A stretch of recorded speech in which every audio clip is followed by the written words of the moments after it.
আমরা চাই জাতি এই দুর্নীতিবাজ এবং চাঁদাবাজদেরকে চিনুক। আমাদের জানা দরকার কারা জুলাইয়ের আকাঙ্ক্ষার উপর ভিত্তি করে দল গঠন করেছে অথচ শহীদের রক্তের সাথে বেইমানি করছে, দুর্নীতির সাথে অথবা চাঁদাবাজির সাথে যুক্ত হয়ে।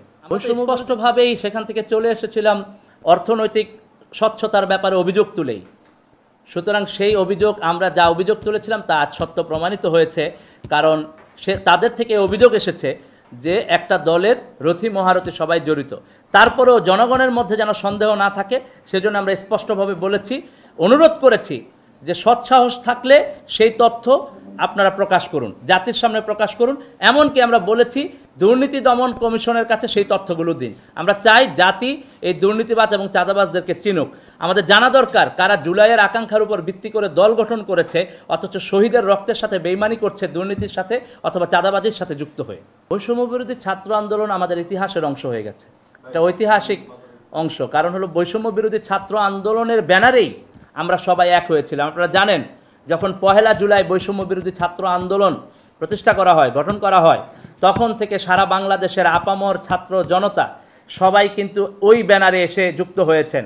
কোনো রাজনৈতিক পরিচয় না, বরং বাংলাদেশের মুক্তির লড়াইয়ে সবাই বৈষম্য বিরোধী ছাত্র আন্দোলনের ব্যানারে এসে যুক্ত হয়েছেন।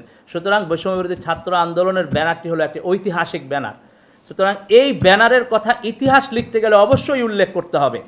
এই ব্যানারটা কোনো দলের না, কোনো ব্যক্তির না, কোনো শক্তির না, বরং এই ব্যানারটা হচ্ছে বাংলাদেশের সকল মানুষের, বাংলাদেশের সকল দল মত পথের সর্বোচ্চ পর্যায়ের যত মানুষ আছেন, যত নাগরিক আছেন প্রত্যেকের। বরং আমরা বলবো যে এই ব্যানারটিকে কুক্ষিগত